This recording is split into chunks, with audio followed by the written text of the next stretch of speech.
Hello, my name is Rosalind Ononese and welcome to my channel. So today we're going to be discussing how to build and construct a home in BC.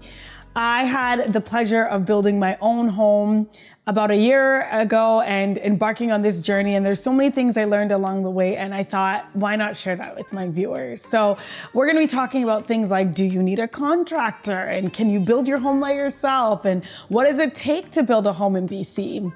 Well, a lot of people that I work with tend to be from immigrant backgrounds, or they tend to be from backgrounds where they may have built homes in the countries that they're moving from. And so they're very curious about building a home in BC. And for some people, they've even heard that building a home is cheaper than buying resale or buying pre-sale. And so they want to explore the option of building a home. My dad built the last two homes that he's lived in himself. And I had the privilege of watching him do that. And like I said, recently we just built our own home in Metro Vancouver area and we moved in about a year ago. So here's your guide to building in BC. Number one, know the regulation with your municipality.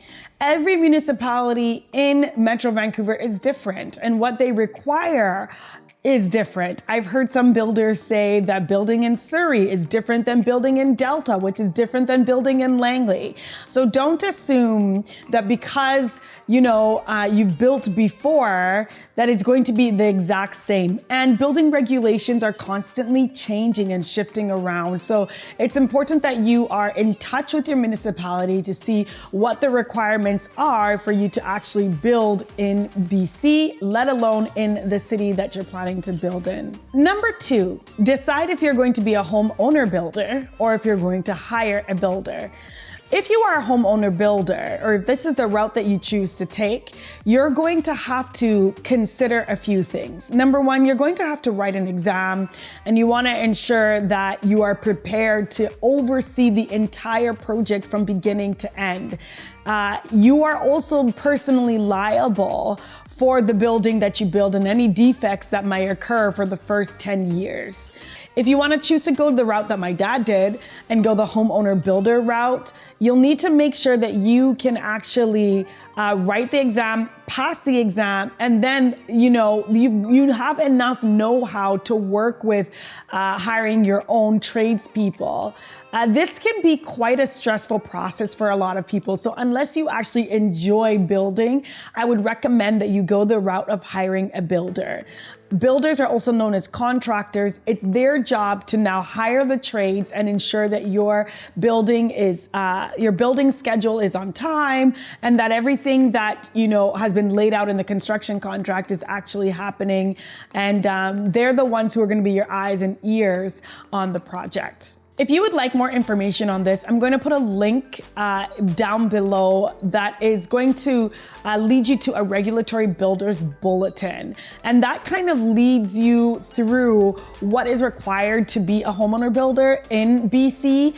And you can refer to that if you have any questions, or you can feel free to reach out to me as well. The third thing you want to consider doing is securing your land. The quickest and probably easiest route is to ensure that you actually own the land that you want to build on. In most cases, you'll want to consider purchasing outright. Now, when you're going to purchase a piece of land, you need to be very mindful as to what the zoning regulations currently are and what they may possibly be in the future. And you can find this out by working with an experienced realtor who will look at the OCP, which are the community plans, to ensure that the piece of land that you're buying is going to serve the purpose that you want in the future. You don't want to buy a piece of land hoping to build a single family home on it only to discover that the zoning is not for single family homes. That would be a nightmare. Or I've heard in some cases as well, people buy a piece of land expecting to be able to use the full building envelope, for their home, only to discover that the city has put a limitation as to the maximum amount that they could build. Or in some cases, you're hoping that you can build a basement only to discover that your particular lot doesn't allow for basement suites because of the geotechnical requirements or the soil or things like that. So you really want to be careful when you're purchasing the land that you're actually going to be purchasing something that allow you to do what you want to do. Number 4, secure financing. After you've purchased your land, you're going to need to find a way to get some kind of financing for your construction project. Now, if you actually have the funds, maybe you've sold a family home and so you have access to cash and you're able to actually fund your construction project, hey, good on you. All the power to you. If not, you'll need to secure the financing somehow from a lending institution or maybe even from resource pooling. You'll just have to find a way to actually take care of paying your contractors and building materials and all of that at the appropriate time. The city may also require a bond. So when we were building, the city of Surrey was asking for a certain amount, and they have various bonds. Some of them are tree bonds, to ensure that you'll come back and plant a tree that, you had destroyed in the process of trying to build your home. They have bonds for the sidewalk. If the sidewalk is destroyed, then they return a certain amount of your money. They have bonds for so many different areas, even for the color of paint that you choose to paint your home. You may not get your money back if you paint it in a color that does not agree with the rest of your neighborhood's building scheme. So it's all part and parcel of the process of ensuring that you have the funds to make sure that you can actually finish and complete your project. There are people who do set out to build and unfortunately they're unable to complete because of various reasons. So you want to ensure that you've got access to funding. Number 5, building permits. Dun, dun, dun. This is the part we all love.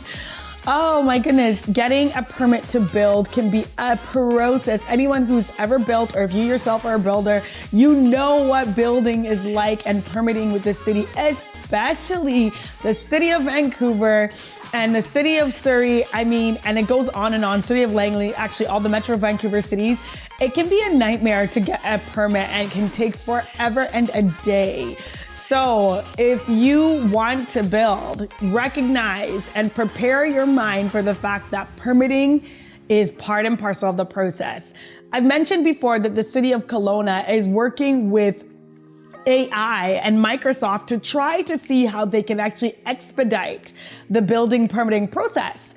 And so what they're doing is they're actually allowing a computer, or at least they're working on a program that allow a computer to read building applications to know if they actually are in line with zoning and building regulations or not. After you've received your permits, to begin breaking ground and building, then you can begin construction. Oh, I will not forget the day we received our permit and how amazing and fulfilled we felt that finally we had purchased our land and the city of Surrey had given us the go-ahead to go ahead and complete our project.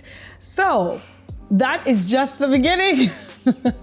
There's so much more when it comes to construction. Inspections. Let's talk about inspections. When you are building, at different points in the building process, you are going to have the city come and inspect the work that's been done. Not only is the city going to inspect, but the home warranty company is going to come and inspect to ensure that you are following the code that's been set out by the province. You're also going to have plumbing inspections. You'll also have electrical inspections. You'll also have engineering inspections. And if you are building on a lot that is a little bit trickier because of soil requirements, you'll also need a geotechnical letter.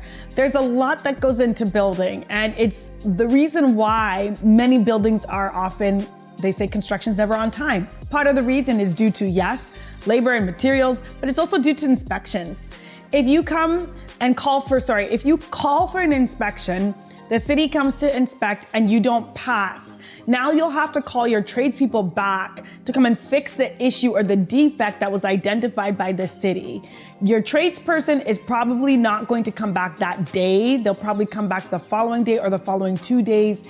And if your home is not the only home that they're working on, now it's put their schedule out of whack. So you can see how delays are very common in construction, not to mention the weather. In Vancouver, it rains a lot. So people try to build at a time when it's not stopping wet or snowing, and this can also be a challenge. In Vancouver in the recent years, we've also had a lot of heat. So I remember in our building process, there was actually a weather warning advisory, and our carpenters could not build, and they could not frame during the time that I think it was like August, and it was just sweltering hot. So all these things can cause delays. Prepare for delays. Inspections are just one side of how things can sort of slow down. Once you've gone through all of your inspections, you'll get another inspection. Final inspection is what they call an occupancy permit. And your occupancy permit actually allows you to go in and occupy the space. Some people assume that, once you have put in everything and it's done, that you can just move in. That is not what you're supposed to do. You are supposed to call the city back, and they are supposed to give you a final stamp of approval that your building is safe to live in and that you can occupy it. You don't necessarily, at least with the city of Surrey, you don't necessarily need to have your landscaping all finished, but you do need to have topsoil. And then you can call back the city, they'll inspect it, and they'll give you the stamp of approval to move in. I will never forget when we got our occupancy permit. I was dancing and shouting because, we built during COVID. So it was a lot going on.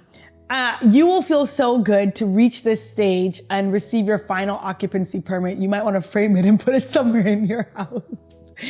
Anyway, that's all for the know-hows on how to construct a home in BC. This is not exhaustive by any means, but this is just supposed to give you an overview so that you understand the process. I hope this was helpful to you. My name is Rosalind Ononeze. I'm a licensed realtor here in Vancouver. If you have any questions, please feel free to reach out. I'd love to help you and your family through this process. Have a wonderful day. Bye.